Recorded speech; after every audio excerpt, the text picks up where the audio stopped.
Hello students, welcome back to our English class 10th की First Flight book से poems हम discuss कर रहे हैं। और आज जो हम पोएम डिस्कस करेंगे उस पोएम का नाम है एनिमल्स। ठीक है, बहुत ही इंटरेस्टिंग पोएम है, बहुत ही डीप मैसेज देने वाली ये पोएम है। तो हम देखेंगे कि इस पोएम में जो राइटर हैं जिनका नाम है वॉल्ट विटमैन, वो क्या कहना चाह रहे हैं।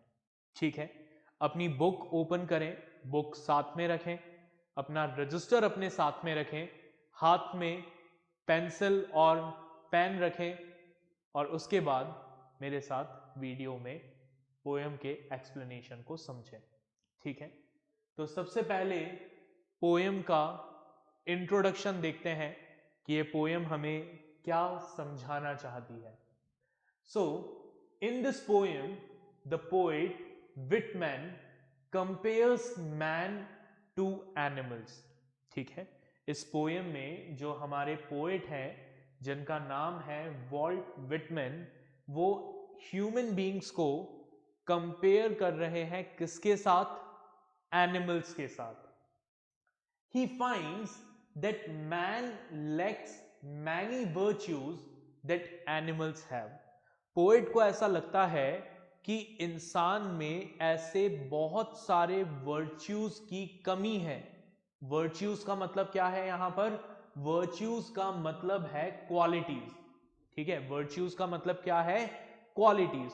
तो हमारे जो पोएट हैं मिस्टर वॉल्ट विटमैन, उन्हें ऐसा लगता है कि इंसानों में बहुत सारी ऐसी क्वालिटीज मिसिंग हैं जो क्वालिटीज एनिमल्स में हमें देखने को मिलती है।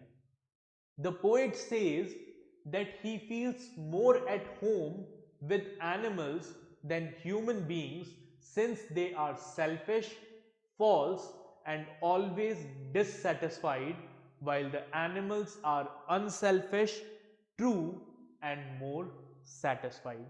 पोएट कहते हैं कि वो एनिमल्स के साथ ज्यादा कंफर्टेबल फील करते हैं as compare to human beings.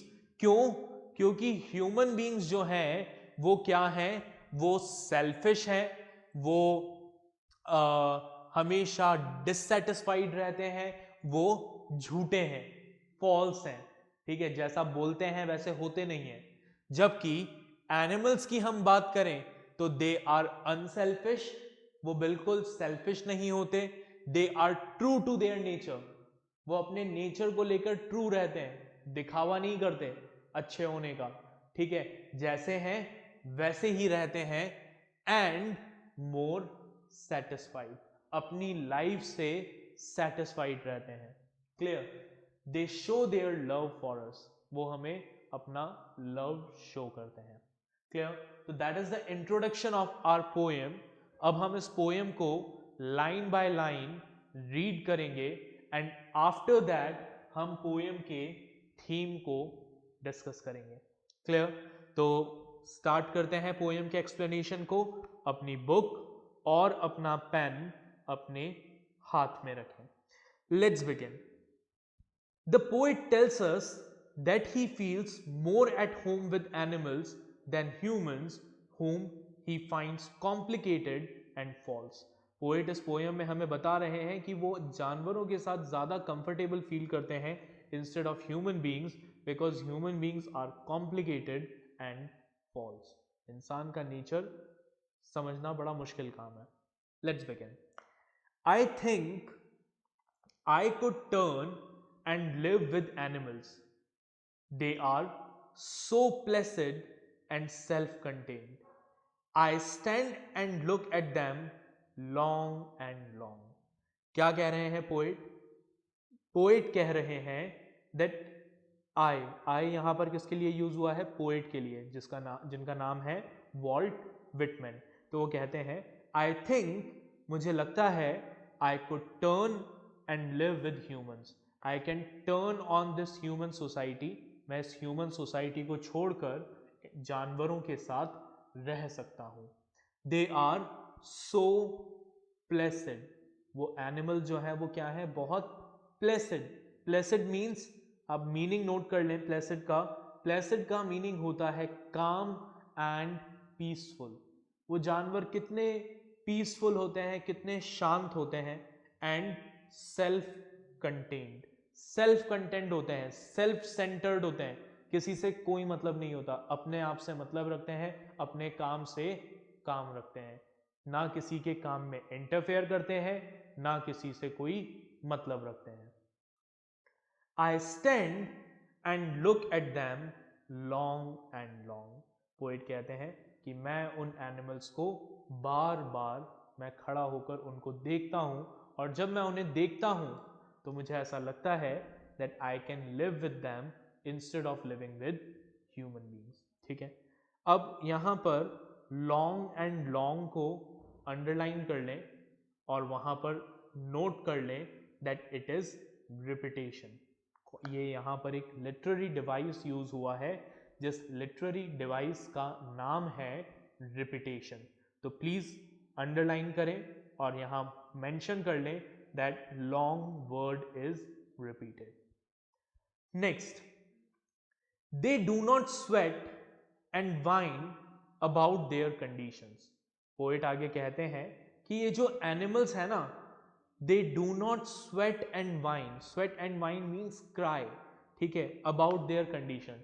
ये अपनी कंडीशन का कोई रोना नहीं रोते, ठीक है। इंसान को देखो, बेचारा इंसान है ना, हमेशा रोता रहता है ना, मेरे साथ ये हो गया, मेरा पैसा छिन गया, मेरी नौकरी चली गई, मेरी तो ये लाइफ में ये प्रॉब्लम चल रही है, मेरी लाइफ में वो प्रॉब्लम चल रही है, मुझे ये नहीं मिल रहा, मुझे वो नहीं मिल रहा। इंसान हमेशा रोता रहता है, बट एनिमल्स जो हैं दे do not sweat and wine about their condition.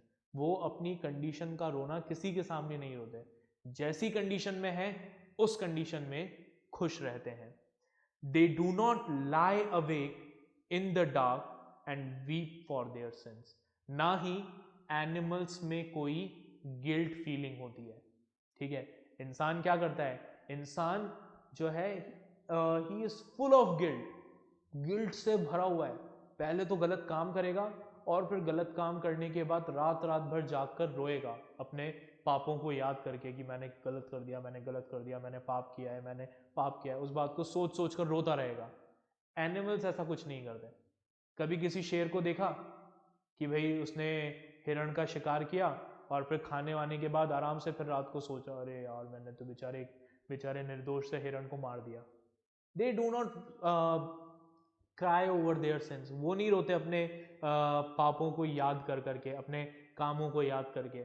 उनके लिए जो उन्होंने किया वो सही है, जस्टिफाइड है, ठीक है, क्योंकि वो कोई गलत काम करते ही नहीं है, ठीक है। एनिमल्स जो भी करते हैं सिर्फ अपनी रिक्वायरमेंट्स को फुलफिल करने के लिए करते हैं, ठीक है। और कुछ अगर उनकी नज़र में कुछ गलत नहीं है, उनकी नज़र में कुछ सही नहीं है, they are beyond right and wrong. वो सही और गलत की डेफिनेशन से बहुत दूर है। They do not make me sick discussing their duty to God, ठीक है। पोएट आगे कहते हैं कि ना ही कोई एनिमल इस तरह की बातें करता है कि हमें भगवान का ध्यान करना चाहिए, है ना, गॉड के लिए जो हमारी ड्यूटी है उस ड्यूटी को फुलफिल करना चाहिए। इस तरह की बातें कोई नहीं करता। For animals there is no God. उनके लिए कोई भगवान नहीं है, कुछ सही नहीं है, कुछ गलत नहीं है, ठीक है। ये सारी चीजें किसने बनाई है, इंसान ने बनाई है। भगवान भी किसने बनाए हैं, इंसानों ने बनाए हैं। हर इंसान ने अपना एक अलग भगवान बना रखा है। ये मेरा भगवान है, मैं इसको मानूंगा, ये मेरा भगवान है, मैं इसको मानूंगा, मेरे भगवान के हिसाब से ये सही है और ये गलत है। दूसरा कहेगा कि मेरे भगवान के हिसाब से ये सही है और ये गलत। बट एनिमल्स के केस में ऐसा कुछ भी नहीं है, ठीक है। वो किसी भगवान को नहीं मानते, वो भगवान के लिए किसी ड्यूटी को नहीं मानते, वो किसी सही और गलत को नहीं मानते।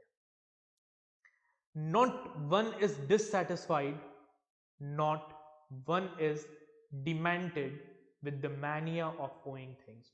ना तो कोई एनिमल डिससेटिस्फाइड है, ना ही कोई एनिमल डिमेंटेड। डिमेंटेड मतलब डिस्टर्ब्ड, नोट कर लें, डिमेंटेड वर्ड को अंडरलाइन करके उसका मीनिंग नोट करें। Demented means disturb. क्या मतलब है डिमेंटेड का? नोट कर लें प्लीज, मैं वापस बोल रहा हूं, डिमेंटेड मीन्स डिस्टर्ब। तो कोई भी एनिमल डिससेटिस्फाइड नहीं है, कोई भी एनिमल डिस्टर्ब नहीं है। किस चीज से डिस्टर्ब नहीं है? With the mania of owing things. ये प्रॉब्लम भी इंसानों के साथ है, इंसानों को चीजें इकट्ठा करनी है, ठीक है। हम फ्यूचर के बारे में सोच सोच कर मरते रहते हैं, ठीक है। मैं मतलब मेरे फादर सोचते थे कि उनका बेटा क्या करेगा, वो उनके बेटे के लिए सारी फैसिलिटीज अरेंज करके जाएं। मैं हो गया, अब मैं सोचता हूं कि मेरा आने वाली जनरेशन क्या करेगी, मुझे उनके लिए सारी फैसिलिटीज अरेंज करके जानी है। ये सारी प्रॉब्लम पोजीशंस वाली जो थिंकिंग है कि हमारे पास दुनिया भर का ऐशो आराम होना चाहिए, दुनिया भर के मटीरियलिस्टिक पोजीशंस होने चाहिए, ये मेंटेलिटी सिर्फ इंसानों की है। जानवरों को इससे कोई मतलब नहीं है। दे लिव इन प्रेजेंट, वो आज में जीते हैं। आज के लिए रोटी मिल गई, आज पेट भर गया, बस कल का कल देखेंगे, ठीक है। कभी किसी देखा घर के बाहर जो कुत्ते वगैरह घूमते रहते हैं, आप उसको रोटी डालो और उसका पेट भरा हुआ हो तो वो रोटी को रख के ले जाएगा कि हाँ इसको मैं एक काम करता हूँ, संभाल के रख देता हूँ, कल खाऊंगा जब भूख लगेगी। नहीं, वो उसको मतलब छोड़कर चला जाएगा।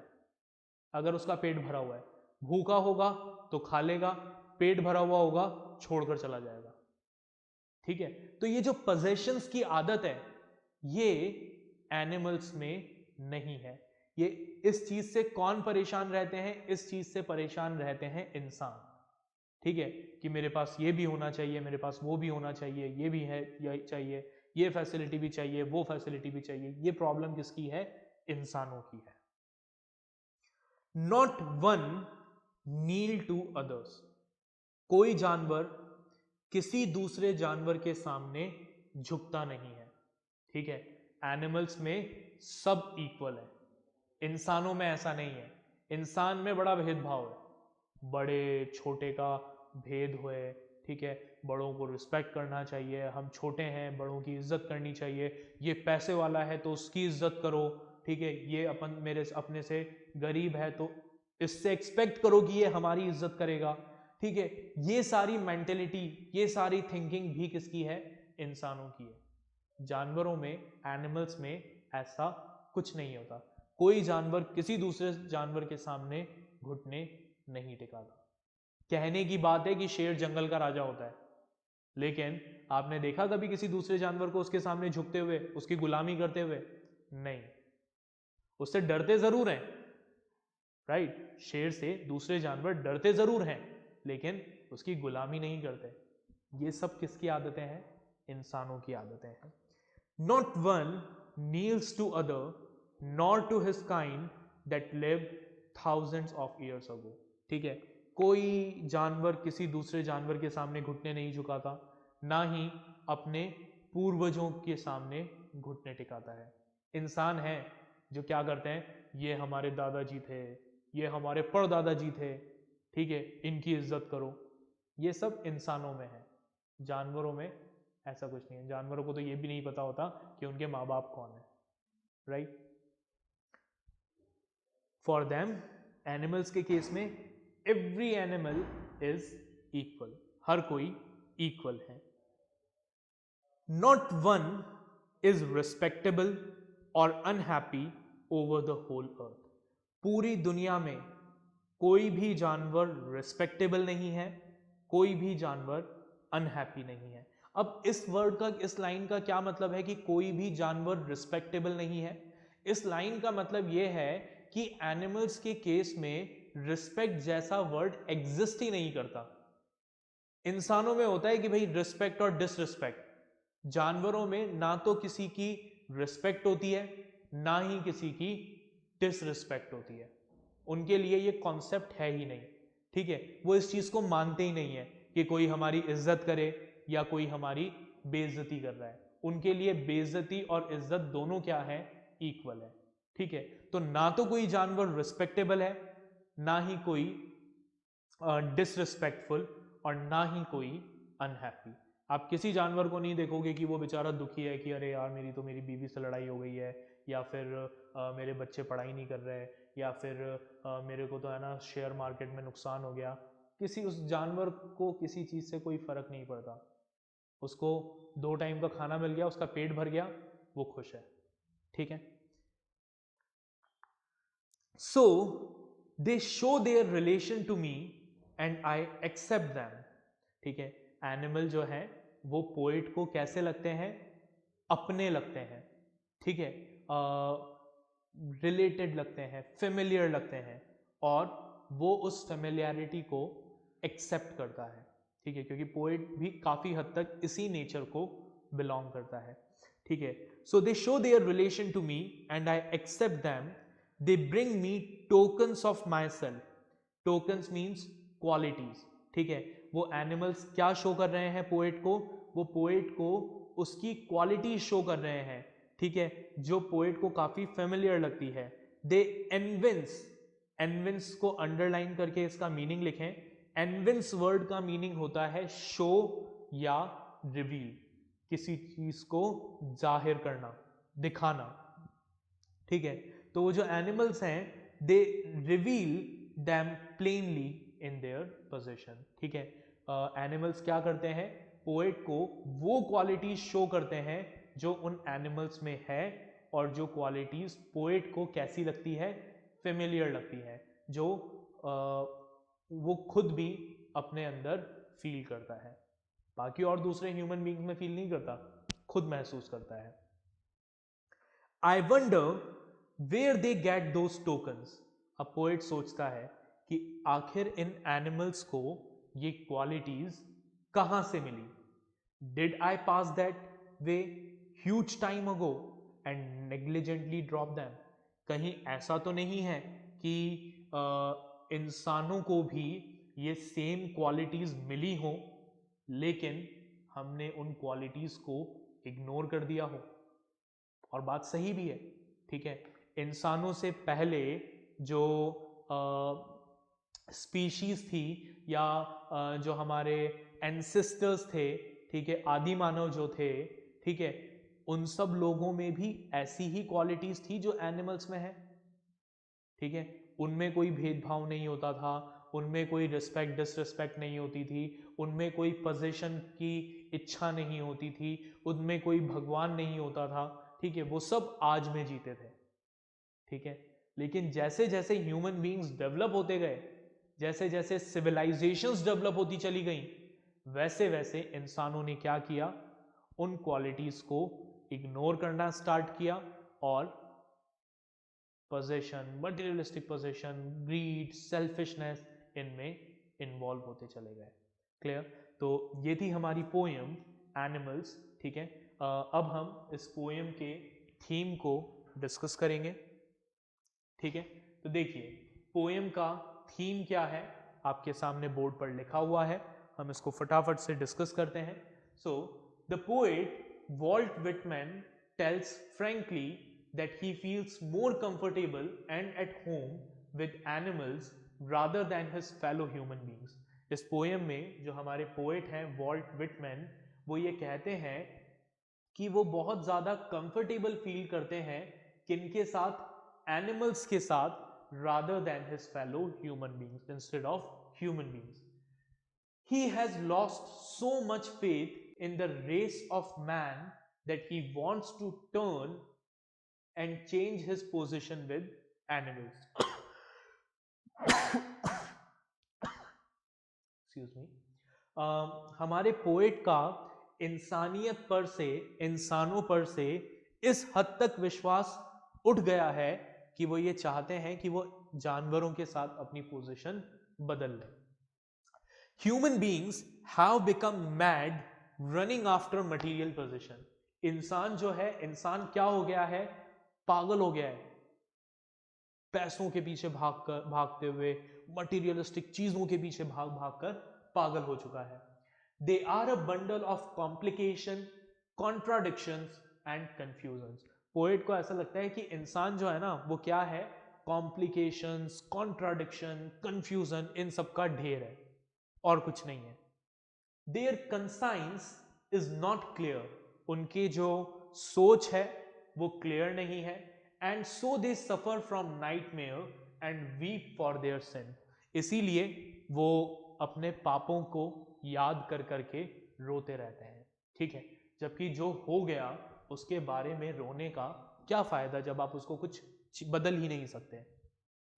Animals on the other hand are calm and self contain, जबकि अगर हम जानवरों की बात करें तो जानवर बड़े शांत होते हैं, पीसफुल होते हैं, सेल्फ कंटेंट होते हैं, सेल्फ सेंटर्ड होते हैं, उन्हें दुनिया से कोई मतलब नहीं होता। They don't run after material things other than their food, उन्हें सिर्फ एक ही चीज की परवाह होती है, अपने फूड की, उसके अलावा किसी मटीरियलिस्टिक पोजीशन के पीछे नहीं भागते, ना सोने के पीछे, ना चांदी के पीछे, ना डायमंड के पीछे, ना कार के पीछे, ना बंगले के पीछे, किसी के पीछे नहीं, सिर्फ खाना मिल जाए बहुत है। They don't need to worship God as they never suffer from any sense of guilt और सिन, वो किसी भगवान को नहीं मानते। क्यों?